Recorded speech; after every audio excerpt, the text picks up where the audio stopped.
Hello everybody, welcome here to my channel Along the Narrow Road.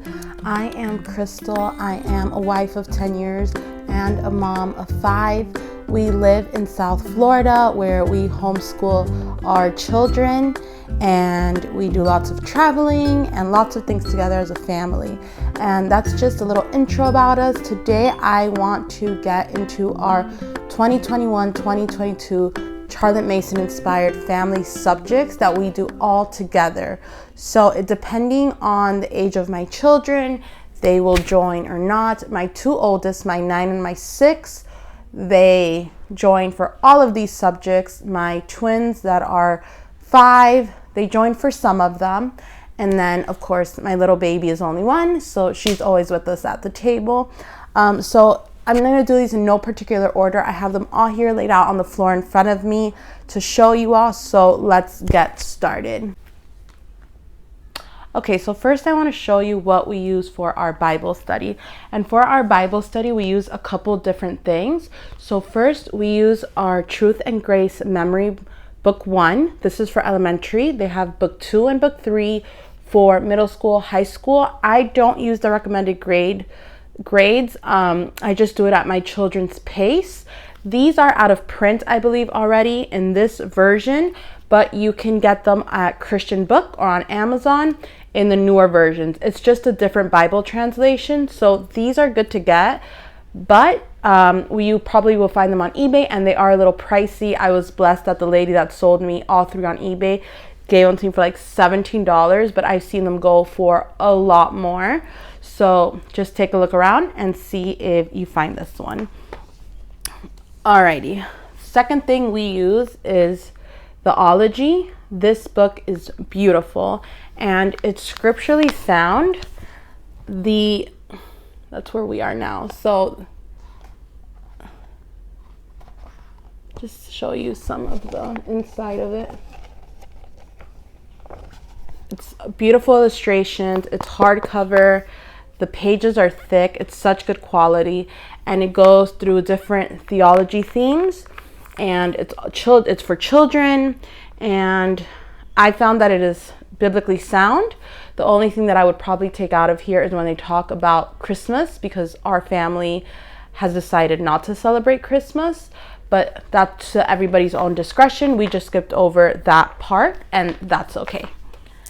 The next thing that we do for Bible study is our hymn study. We are doing simply Charlotte Mason, singing the great hymns. And we are on our 5th hymn now that we are using. And the book is very simple. It's just the music sheet and the lyrics. And so that is what we're using, again, from Simply Charlotte Mason. It's going well for us. I don't really use the tracks that they sent on here, that they sent through PDF when you purchase it. I just look for the one that sounds more appealing to us on YouTube, and that's what we're using. So just to keep going with the Bible studies, of course, we use the regular Bible. So we'll use the NIV version, and then we'll use the scriptures version and compare the two, and my daughter particularly loves doing that. So another thing that we are studying that has to do with the Bible are missionaries, and so right now we're doing Elizabeth Elliot, Joyful Surrender, from Christian Heroes Then and Now. And of course these books, you want to be mindful that there is very difficult topics going on in here. And so just be mindful of that when you read them to your children. Make sure that they are at an appropriate age to understand some of these concepts, or be ready to speak to them about it. And along with this book, I purchased Maps of the World. And it's just a collection of maps. And so it has countries, continents, different maps from all over the world. And then along with that, as you can see in between, it'll have, Ecuador, that's the one from Elizabeth Elliot that we're studying now. Okay, so it has, for your older kids, they can put like capital, date of independence, chief of state, major languages, all those geographical things that you might want to talk about. And so I haven't used this one as much as I would have liked to. I think it's because my children are still young. but I will use this because it's a nice tool to have in our school library, just to pick out whenever we need maps. And of course, you don't have to use them with the Christians Heroes Then and Now series. You can use them for history, for basically anything that you can want to pull a map out of. So that's a good resource to have. As well as that, we do Voice of the Martyrs. So whenever these come in, I will just read them, some of the stories, along with my children. I, of course, read them first just to make sure that they're appropriate, and I might change some of the wording around if a word sounds a little bit too harsh to me. But my children are smart, and they're generally like, what really happened to the person? And then I have to go ahead and tell them anyway. But I do love these. I think it's important that my children know what's really going on around the world to our brothers and sisters in Christ. All right, so for music study, we're doing music study with the masters. We are doing J.S. Bach this year, and these are from Simply Charlotte Mason, and they come with the CDs with the music, and as well as the biography of the person you are studying. We haven't gone as far along as I wanted to this year on J.S. Bach and his music, but we will definitely, when I find the time, fit it in there, and then get another little portfolio of these of the composer. And it's something that my children enjoy doing. And we as well went to the library and got little picture books on J.S. Bach, and it was a nice little touch at the beginning of the year. I wish we could have continued more with that, but we focused more on our picture studies. So for picture studies, we picked 2 portfolios. We got these also off Simply Charlotte Mason, and we did Van Gogh, and then we did Vermeer, and we actually just finished Vermeer last week. So I think for now we're done with picture study until I rebuy our new curriculum or things that I want to use for the upcoming school year. We homeschool year round, so I'll just buy them when I feel like we can start again, but I want to show you the inside of the little portfolios. So the pictures are on a cardstock. They're beautiful. You could actually frame these and hang them on your wall, and they will make great art for your house. But along with that, it comes with a few different ones. We have the artist biography, and it's just simple, and the biography is beautiful. So it gives you the picture study. It tells you how to do a picture study, and it's just a beautiful, wholesome way to teach your children about different artists.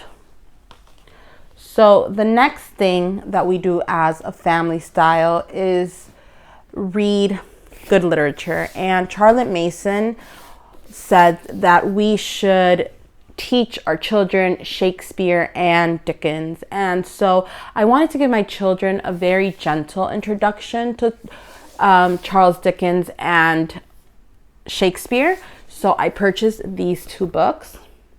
Now these books are gorgeous.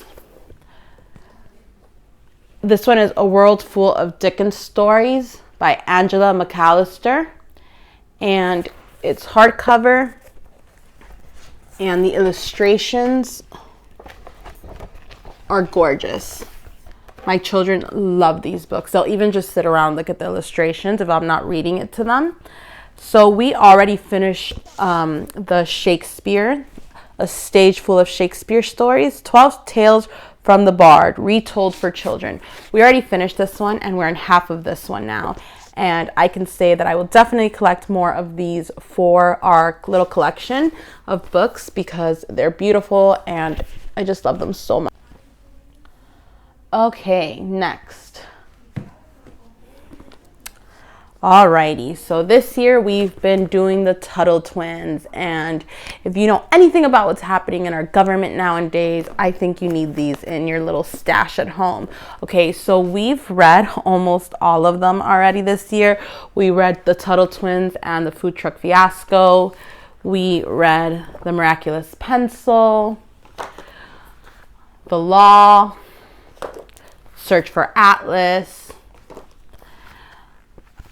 The Tuttle Twins and the Golden Rule. And then this is the last one that I have to read here, The Tuttle Twins and the Spectacular Show Business. And I think there's 2 of these missing here from the stash, but these were lent to me by a friend that literally lives across our lake, who also homeschools her children, and she recommended these to me, and I'm so glad that she did. So we do these for economics. I don't really tell my children that we're learning economics. I just read it to them and we discuss it, and they've learned so much about the good guys and the bad guys in government, and about capitalism, socialism, democracy, communism. So these are great. Alrighty, so for science is a big thing in our home. We love science. We love doing science experiments. We love nature study. We love traveling and hiking. We've done a couple things this year that are amazing. We stayed at farms where they raise gypsy vanners and learned about that. We've stayed at working farms where families are growing their own food and growing their own meat and living self-sustainably. We've hiked the Appalachian Trail this year. We've seen snow. So we've done a lot of trips this year that are just amazing. Well, school year, right? So 2021 and 2022, we've traveled in both. And we've also stayed in St. Augustine at a beach house where we got to spend an entire week exploring, searching for shark teeth and all that good stuff. But with that said, what do we do here at home? So I'm going to show you what we use as a backbone for science. And that would be this nice stash of books here. Of course, we're doing one every school year and we're not finishing it all. There is so much information in these. So these are by Dr. J.L. Weil, and they are science through history. And I got these particularly because me and my children love history and we love science. And so it was neat to have both things together. So this is the one that we're doing this year, Science in the Ancient World. And I like these because it speaks to the children. Was the lesson we did today. So it speaks to the children as it were a conversation between them and the scientist. And every single lesson has an experiment or something small that the children can do pertaining to the lesson to get their minds thinking. So there's Science in the Ancient World. This is the first book in the series, Science in the Beginning. There's Science in the Scientific Revolution. Science in the Industrial Age, and Science in the Age of Reason. And now these books come with these little books, helps and hints. And there's one for every book. I just don't have them all here. But it's just for the parent to go ahead, and if you need help on an experiment or on the lesson, it just gives you more advice on it. And it as well has some quizzes and little tests in there if you would want to do that with your child. So for every chapter, which the chapters are pretty long, it has a test there. We personally don't use those, but it's good to have them if you need that in your state or if you as a parent want to test your child. So along with that for science, I also purchased this Florida Nature Guide, a full-year Charlotte Mason-inspired curriculum by Lauren Giordano, and it's from chickyandroo.com. And so this has, I printed it, just comes as a PDF and you can print it. And so this has calendars and daily and weekly things that you can do with your children. And so it'll have for every month of the year, it has a different subject. So it could have like coral reefs, it could have alligators, it could have fungi, it could have trees, it could have bees, anatomies of different things. It can have field trip ideas, craft ideas. It has a lot of good resources. So I just pick this up whenever I feel like I want to do something different, and I'll add it into whatever we're doing that week. But I don't do this weekly because a lot of times for nature study, we're really just out by the lake. And I'll grab our little bin here, and it's our little nature study bin where we have journals and magnifying glasses and just a bunch of other little things. We have some painting stuff in here, and we'll just take this out by the lake, and we'll sit and we'll paint and we'll write about what we see. And if not, honestly, my kids play around the lake every single day, so that's enough nature study for me. If not, we're walking around the neighborhood. If not, we're going to parks, and honestly, that's enough. So we do a lot for science. Oops, and I forgot. We also love doing things like this, like smart labs. We do a lot of these as well. So we recently constructed a clock that works by gravity, and then last week, in the weekend, we did this squishy human body. So we took out like all the little organs and stuff and laid them out on the poster. This is good stuff. Okay, now for history, my favorite. We do story of the world. Ooh, these are the best. Okay, so we are currently on volume 2, the Middle Ages. I will use these books forever. They are amazing. They read as living books. Also, almost like in conversation, like I'll ask questions to the child. And honestly, I can just sit there and read these on my own sometimes because that's how good they are. And so with these, you can purchase activity books.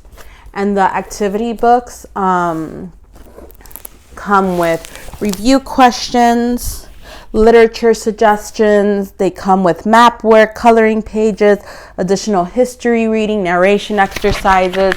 And then I don't have here, but I also purchased the student book, which has a bunch of other different things that you can do. So besides the projects that it mentions here, which for every chapter will have tons of different projects that you can choose from pertaining to what your family likes, the student pages bring maps, they bring other little coloring pages, other activities that you can do with your children or have them do maybe while you're reading or after if they just want to learn more about the subject. If you felt like they really enjoyed it and they want to do more, that's available to you as well. I don't use those as much.